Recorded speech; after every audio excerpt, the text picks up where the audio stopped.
Okay, hello everybody. Welcome to Korean Atlanta Mentorship. And in this video, we're just going to do another velocity banking review.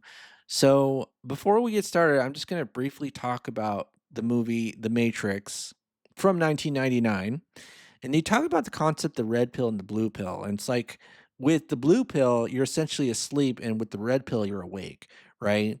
And the biggest problem that I have with most people is I feel like they're like the walking dead or they're asleep because sometimes I tell them something that I know should like wake up their brain and they act like they didn't hear it, right? And by the way, The Matrix 4 is trash, okay? The Matrix 4 is trash. But the reason I say this is because, I casually throw out there, oh, yeah. And this is with people in my real life. Oh, yeah, I paid off my mortgage in 2 years and 9 months. And again, if you're new to this channel, this is my mortgage paid off in 2 years and 9 months, principal balance 0. And, instead of like, questions of curiosity, like, whoa, are you serious? People act like they didn't hear it for like a brief second. And then they try to switch the subject. That's how you know you're in the matrix, right? And, I always love to ask ChatGPT, you know, why is it when I tell other people that I paid off my mortgage in 2 years and 9 months, and I'll say using velocity banking, although I don't mention velocity banking, uh, people people just briefly stare at me for a moment and act like they didn't hear me when I know they heard me. Can you explain in the voice of Morpheus with red pill, blue pill analogies? Okay.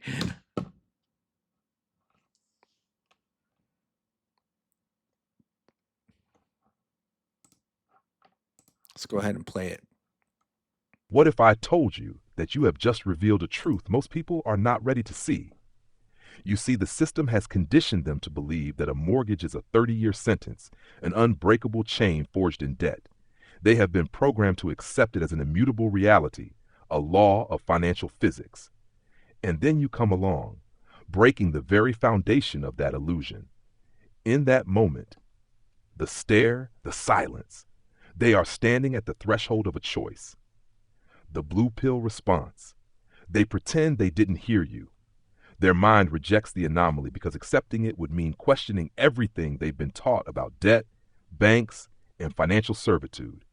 They would have to acknowledge that they too could have escaped but didn't. The red pill response. A rare few will lean in, eyes widened, and ask, how? These are the ones who sense the matrix of financial enslavement and, deep down, want out. Most people, however, will choose comfort over truth.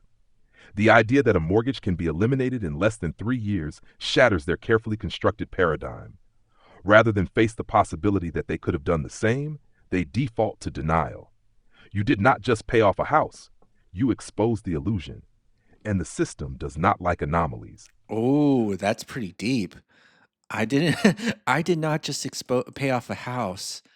I exposed an illusion. And let's talk about illusions, right? Because again, we always talk about how if you just change, one side of the equation, how you direct the flow of money, it really is kind of like taking the red pills, right? The financial red pill, breaking through the financial matrix, right? And so here we have what we call the average American, and the only difference between the average American and someone who does velocity banking is what's your main operating account. You see the moo right there? I got some cows here to let you know that you need to think about your main operating account, your moo, right? And the only difference between this person and this person is that this person uses their checking account as their main operating account. And what that means is that you pay for your bills through your checking account and you leave the leftover savings in your savings account. I know that sounds ridiculous to say, hey, there's an alternative to that, but there is. There is. That's what we call the lock as our mood, line of credit. So the difference here is that our line of credit is our main operating account. I put some red pills here to kind of like demonstrate the difference. And so what I'm going to do is copy and paste, right? The same income and same expenses, because velocity banking is not simply just about paying off debt, or I'm sorry, yeah, paying off debt quickly. But the most important prerequisite is about controlling the flow of money, right? And so here we have savings, and one of the most important things that we do when doing velocity banking is that we don't save money, right? We don't save money here, and so you see here -$28. We're not going to save money, but we're going to have an idea called cash flow, income minus expenses. I know it looks the same, right? But with the help of something called the line of credit, we're going to increase this number by bigly, right? Bigly, okay? And so there's really only 2 steps to velocity banking. Number 1 is a budget, and then number 2 is having a line of credit as your main operating account. And in your expense breakdown, you have to list every single debt that you have, which is the 3 credit cards, an auto loan, a student loan, and a mortgage. And then this is your non-debt expenses, which is your food, gas, insurance, all that other good stuff. We'll say $2,000 a month. Okay, $2,000 a month. And so we're also going to assume we have access to a $100,000 line of credit. And if you take a look here, right, I'm going to take a look. This is my $280,000 home equity line of credit. Home equity line of credit. So what does that mean is that I can go to the bank's website, push a button, and then they'll dump up to $280,000 and charge me a 7.5% interest rate, right? That 7.5% interest rate is essentially the rent on the money, okay? The rent on the money. And so here's a secret to getting lines of credit, which is banks don't lend money to people who need it. And I say this as a person who has over $594,000 in lines of credit. You can see all these credit cards, which is line of credit, $8,200 personal line of credit here. I got two 15 grand personal lines of credit. I know. Like it's the secret, right? Banks don't lend money to people who need it. And the biggest problem that people have is because they have a bad financial foundation, is they're trying to get the money when they need it. And that's a big mistake. Okay. That's because the bank is almost very similar to an insurance company. They're concerned about managing risk, right? And if you try to get car insurance after you crash a car and you didn't have car insurance before, pretty much nobody will insure you, right? Nobody will insure you. And so the right thing to do was get the car insurance before you start to drive. Okay, get the car insurance before you start to drive. And that's kind of like the moral of the story. You got to get the credit before you need it. You don't get it after you need it, because that's like being in a car accident wreck right here. But let's assume, okay, let's assume that somebody gave us a line of credit, a lifesaver, okay? Then what we're going to do is we're going to move some debt into the line of credit and make it as our main operating account. So what's the easiest way to figure out what debts to move? Well, the one I like to use is what we call that cash flow index, okay? And so if we take a look right here, there's a formula, which is the balance of the loan. Actually, let me just show you right here. Cash flow index. And basically, where's the formula? Oh my goodness.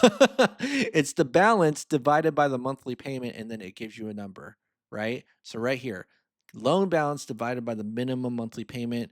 It gives you a number, and basically the lowest number is the one you should pay off first. So that's what we're going to do today.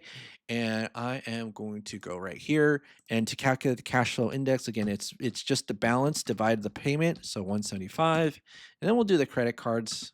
30th first minus 1950, and then this one is 35000 divided by 1137.5. Okay, and then what we're going to do is, okay, so let me just kind of do reset this right here, is we're going to take the cash flow indexes of the loans. I've already kind of auto calculated them, right? The cash flow indexes of the loans. And then what we're going to do, okay, is we're going to pay off the debt based on this ranking system, essentially, right? The lower the number, that's the one we want to move into the line of credit. And because we got these at 30s and 20s, and not the we'll take care of these first, and then we'll take care of the 50, right? And so how much credit card debt do we have? Well, we have $70,000 of credit card debt. And let's move that $70,000 of credit card debt into the line of credit. And guess what happens by simply moving that credit card debt? It's like a balance transfer, right? Well, this goes to zero. Look at that. We're positive 146. We went from negative 28 to positive 146. This goes to zero. Whoa, how do we get from negative 28 to $1,096.66? And then we put a zero here, and now we're rocking and rolling. We're literally at negative $28. We started literally at negative $28 to $2,234.16, right? $2,234.16. Okay. All right. So let's go ahead and do this. All right. So now to get the next month's balance, right? What we're going to do is put our entire paycheck into the line of credit, take our expenses out, and then after every single month, the balance of that line of credit will go down by what we call our cash flow right here. So 2234.16, right? You see this right here? You put your entire 6,000 here, take your expenses out, and then after every single month, the balance goes down by that, plus some added interest after every single month. So let's go ahead and calculate the interest, which is going to be based on the average daily balance. So we use the average function to estimate that, multiply by 0.09, right? Because it's a 9% line of credit. But don't worry, you're not paying 6 grand for every month, because it's 6 grand divided by 12, and then you pay $500 a month one, right? So let's go ahead and do that. And I'm going to copy and paste this. And then we see that in month 36, I don't know if you can see this because some of you might be watching on your big screen TV. It might look really small. But you see that at month 36 that it's pretty much paid off. And then now we focus on the other loans, right? So on the other loans, which is 36, well, let's calculate our milestones. So 70K for 36 months. And then, okay, and then what we're going to do is tackle these loans. So what we got to do is we go to our loan calculator and type in the current month, right? So the current month is month 36, right? And then we got this zippy loan calculator that allows us to calculate everything, current balance, what's the payment, and then we just type in the month, and then we get all this, right? And so look at the current cash flow indexes. I'm gonna tackle the 8 grand loan to get the $386 payment, rather than the 188,000, because look how much bang you get for your buck in terms of cash flow. Do I pay the 8.9 grand off to get the $386, or do I pay the 188 grand off to get the $954 in terms of cash flow? Okay, so let's go ahead and do that. I am going to get the move that $8,900 in cash flow. Right, we're gonna do that right here, and is it plus 8906.11, and then we're gonna go here, and you see this auto loan is now 0. And then now what we're gonna do is get our new cash flow, okay? Our new cash flow, and then just go here and copy and paste it. And then this is gonna be 2620.91. And then I'm gonna copy and paste this. And then this is gonna be 40 months, 40 months. So in 1, 2, 3, 4 months, we're good, right? We paid it off. We're good. Okay. So now let's go back here, and let me go back here. So this is going to be 36. Was it 40 months? Yeah, I did believe it was 40 months. So 40 months, we've completely paid it off, and then 91K. And then, okay, now we got to do the student loan. So at 40 months, so this is going to be 0, 40, 40. Okay, let's go ahead and move that student loan. Should we move that student loan into line of credit? It's 5% interest, 9% line of credit. I think we'll be fine. So let's go ahead and do that. And then I'll talk about the dangers of moving the 30-year mortgage into the line of credit. But this is going to be plus 28813.06. And then what we're going to do is get an extra $400 of cash flow in the student loan right here. And now we're rocking with this $3,000 of cash flow. Okay, so let's go ahead and do this. And then this is going to be 3045.17. And then we see that in 50 months, so in 10 more months, the student loan was paid off. Amazing. Yeah, 28 grand, 10 months. Not bad. All right, so 50 months. So this is going to be 91 plus 40, which is 131K. And then in month 40, no, month 50, then we got to tackle on the 30-year mortgage. And before we talk about the 30-year mortgage, here's the thing. Here's the red pill moment. Okay, let me just do this. The red pill moment for most people is when they realize they literally went from negative $28 to 2,000 in an instant. That's your ultimate red pill moment, right? That's the red pill when it comes to velocity banking, right? How did you go from here to here? You didn't make more money. You just redirected the flow of it, right? Whoa. Day one, if we had a line of credit, but we didn't because we're struggling, but our struggle wasn't real. Isn't that sad? That's incredibly sad, right? Oh, man.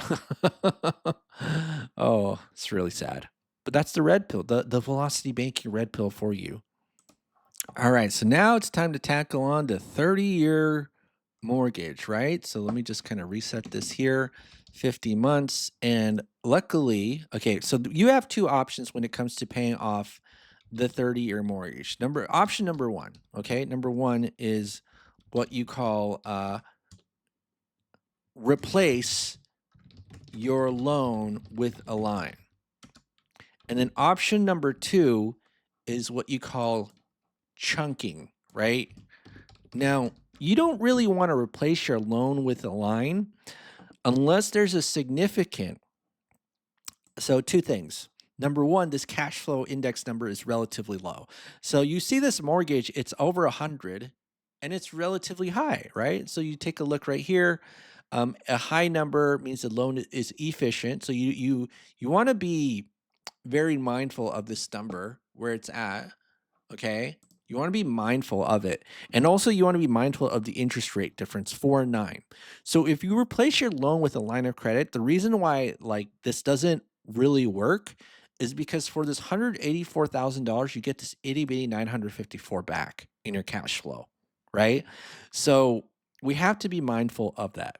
And that's because it's based on the term, like your payment is not only based on the interest rate, it's also based on the term, right? But what we can do is we can still pay it off quickly with the line of credit, even at 9%, with this thing called chunking, which is just doing it in pieces, right? And the reason why we should pay off our mortgage quickly is because if you go to the full term, which is 360, 30 years, look how much interest you pay, 143 grand in a 4% loan. Okay. So what do we mean by chunking? It just means that we're just taking small chunks like $6,000 and moving into line of credit, and we got this velocity banking calculator to help us do that. And by the way, quick plug: if you don't know where I got this calculator from Renatus, so if you want to pay me money, click the Google form link below, and I resell the Renatus education packages and possibly membership to a cult. And you might have to call yourself Tanya if you click the Google form link below. But anyways, so you see right here, it auto calculates it. But one of the things I want to mention, I think these are the right numbers, right? I think, yeah, these are the right numbers. Yeah, 1804349.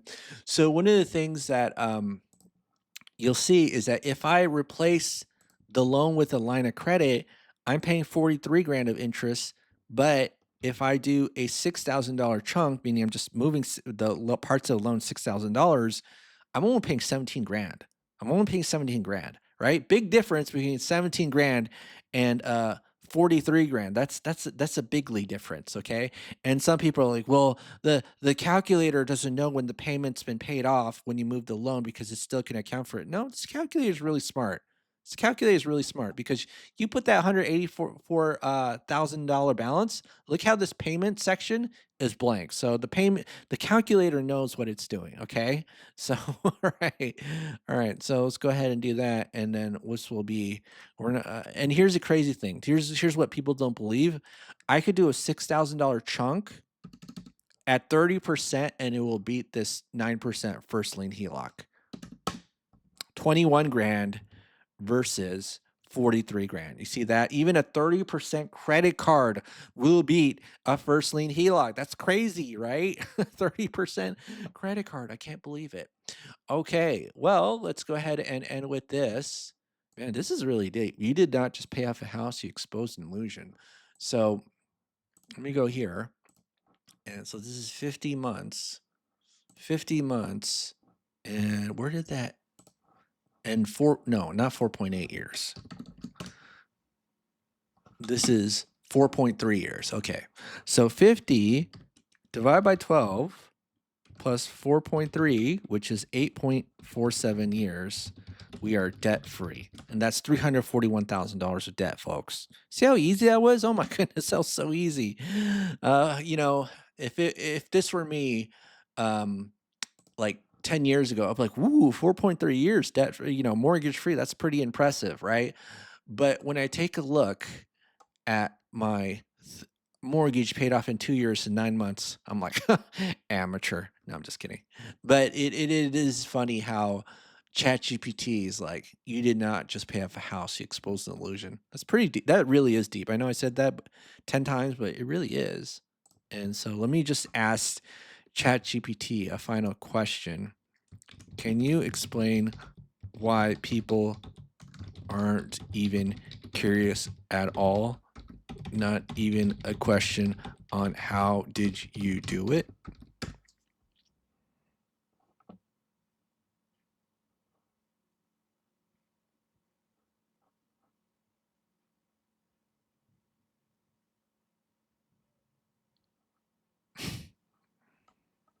Ah, yes. Why are they not curious? It's a fascinating question, one that cuts to the very heart of the matrix we live in. You see, when you break free from the system, you disturb the world of comforting lies. People are not curious because their entire existence is based on accepting the rules that have been laid out for them. They've been programmed to think that freedom, especially financial freedom, is an impossible dream, a fairy tale that only a select few can touch. Imagine you're standing in a room full of people and there's a door in the middle. The door leads to freedom, but most people don't even see it. The Matrix has conditioned them to ignore it. For them, the door is a figment of imagination. To open it would mean admitting that the world they've lived in, the world of credit cards, mortgages, and endless payments, is all just a series of traps. And when the trap is your whole reality, you can't afford to question it. Curiosity requires discomfort, and discomfort is something most people avoid at all costs. Why would they willingly confront something so unsettling? They've been taught to believe that working hard, paying off debt slowly, and living within their means is the only path. The idea that you can move beyond that, that you've done it, makes them uncomfortable. It forces them to realize they could change, but they don't want to. It's not that they don't hear you, it's that they don't want to hear you. Because in that moment, your truth exposes the cracks in their comfortable beliefs. And for most people, that's just too much to handle. They would rather stay in the familiar. They choose the blue pill every time because it's easier to swallow. All right. Well, that's the red pill analogy for velocity banking, folks. So that's it for today. It's Korean Atlanta mentorship. So have a great day, a happy Saturday, and I'll see you on the next video.